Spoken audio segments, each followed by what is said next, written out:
What's going on, guys? Welcome back to another video. In this video, we're going to be talking about Sundial growers, and I've been able to uncover something that you guys are going to freak out about. We have some absolutely insane volume occurring on the over-the-counter markets, which suggests to me that there is a lot of shady activity going on in Sundial growers, and we can just see that by the barcoding that has been going on throughout every single trading day. That is not usual price behavior for a stock. We see it jump up and jump down in a pinned range throughout the entire day. We also have some pretty good news for Sundial growers. They do have another partnership that they have actually announced that they are going to be engaging in, so we're going to go over that as well. So before we get into all of this information, if you guys would like to earn 2 free stocks with Webull, valued up to $1,850, make sure you check out that link down below in my description. All you have to do is sign up for an account, deposit over $100, and you get those 2 free stocks. Now, this is also a great way for you guys to help and support the channel if you guys would like to, because when you get 2 free stocks, I get a free stock as well. And if you enjoy the information and analysis that I am providing for you in these videos, make sure you go down and hit that like button. It costs you nothing to do it, but it really helps me out in getting this information out to as many people as possible. And again, if you want to see more videos like this, make sure you hit that subscribe button and turn on that notification bell so you're notified every time I post a new video, so you get to stay up to date on all of your favorite stocks, learn about a couple of new ones, and see exactly which options I am trading and which strategies I am using to trade them. So at the current time that I'm recording this video, Sundial growers fell 4.67% throughout this trading day on April 6th, and in the after hours trading period, it is up almost 2%. So let's get into this really good piece of news that I think could send the share price of Sundial growers and the valuation of the company going higher in the future, but I do think that it is possible that we see another extreme short squeeze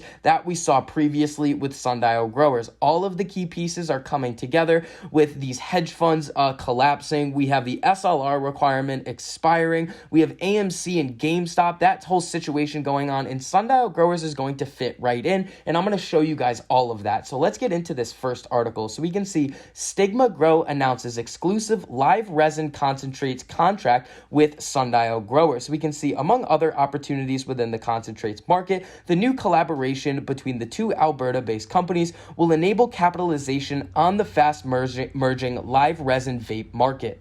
Under the terms of the agreement, Sundial will provide its input for both fresh, frozen, and cured formats to Stigma to produce a variety of live resin and cured cannabis concentrates. Sundial expects to launch products across Canada under the Top Leaf brand in the 3rd quarter of 2021. As one of the first-to-market producers of true live resin, high-terpene, full-spectrum vape cartridges in Alberta, we reviewed many partnership requests from some of legal cannabis's most recognizable brands, but none provided the brand and business fit demonstrated by Sundial, said Travis McIntyre, CEO of Stigma. We look forward to working with this well-established Alberta brand long into the future and recognize the value that comes to those who partner strategically with like-minded visionaries. As part of our continued focus within the premium inhalable segment, we are pleased to enter into a concentrates partnership with Stigma, added Andrew Storger, president and CEO of Sundial. We believe this collaboration will provide our consumers with an excellent addition to our portfolio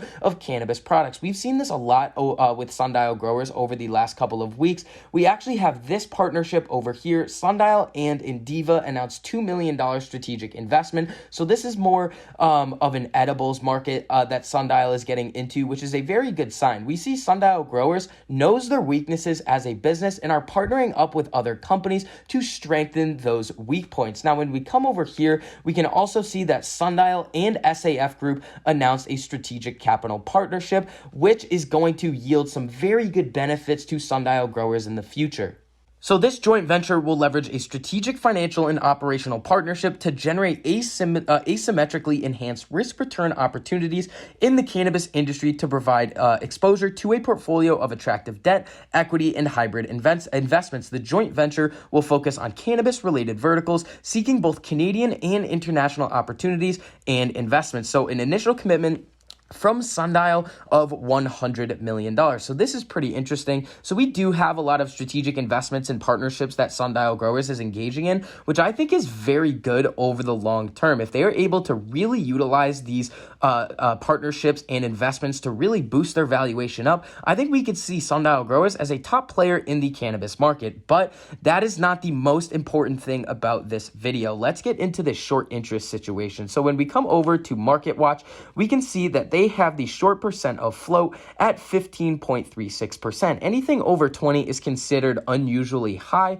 but when we come over to MarketBeat, they have the percentage of shares shorted at 10.02%. So this is what we've seen a lot with some of these companies that have had some predatory short selling involved with their share price. There's a massive difference on the different sites on what the actual short interest is, and we can't really figure it out how what percent of these shares are actually shorted, and here is why. When you take a look at how the short interest is reported, it's self-reported by the institutions. So it is in their best interest to come out and lie and misrepresent the actual amount of shares that they have shorted, which is going to push the actual percentage of shares shorted down, because that's just what these data sites have access to. Now, we did see some fines come out of Turkey recently towards Credit Suisse and a couple of these other different institutions, and no one of these fines was over $1 million. So they really don't care about lying directly to the public. Now, here is what is one of the most important things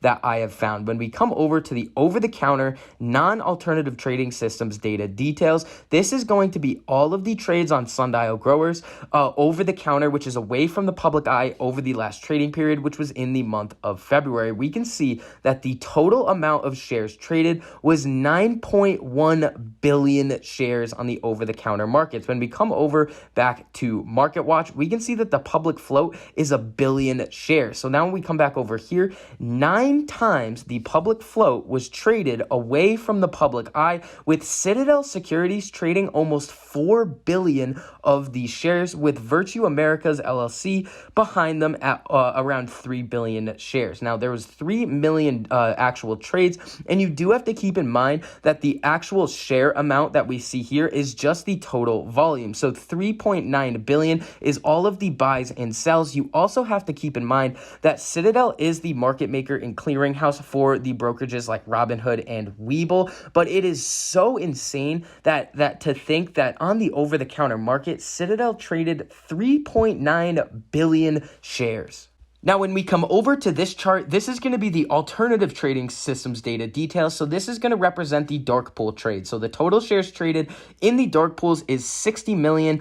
So the first one is going to be Interactive Brokers, it looks like. Then UBS, and Crossfinder is actually the largest dark pool, and that is Credit Suisse's dark pool. Now, you have to remember that dark pools are even less transparent than the over-the-counter markets. So we don't even really know how accurate these numbers can be. But when we come over here, the fact that these high amounts of trading are occurring on the over-the-counter markets doesn't specifically tell us what the short interest is. It just tells us that there is a lot of activity occurring away from the public eye. Now, why would there be a lot of trading activity away from the public eye? It's so that the public doesn't actually figure out how much shorting there is going on. Now, that's just my opinion, but it is safe to assume that the short interest on Sundial Growers is going to be massively higher in reality than is being represented on a couple of these different data sites, where we saw the 10% and the 15% short interest. I think it's also very important to note the difference between the activity on these over-the-counter markets from the last period to this current period. So when we look here, we can see the OTC non-ATS data details is going to be 9.1 billion over here. But when we come over to these January numbers, we can see that the total shares was about 5.7 billion, with Citadel at about 3 billion. So there is a massive increase in the activity that is going on in the over-the-counter markets. I think that's a bit strange. And when you compare that with the unusual activity in the share price of Sundial Growers over the past couple of trading days, there is a lot of manipulation going on, which does set up for a potential squeeze. Now, I'm not saying that it is going to happen. I think Sundial's is a pretty speculative bet anyway, but if there is a potential for a squeeze, none of the information in these videos is financial advice. These are for educational and entertainment purposes only. But if there is a potential for a squeeze, it could be a good idea to put some of your free cash in one of your accounts that you like to gamble or take some speculative trades. So that is going to conclude this update for Sundial growers. If you enjoyed the information and analysis that I provided for you in this video, make sure you go down and hit that like button. And if you want to see more videos like this, make sure you hit that subscribe button and turn on that notification bell so you're notified every time I post a new video, so you get to stay up to date on all of your favorite stocks, learn about a couple of new ones, and see exactly which options I am trading and which strategies I am using to trade them. So I hope you guys are having a really profitable day, and I'll see you guys in the next video.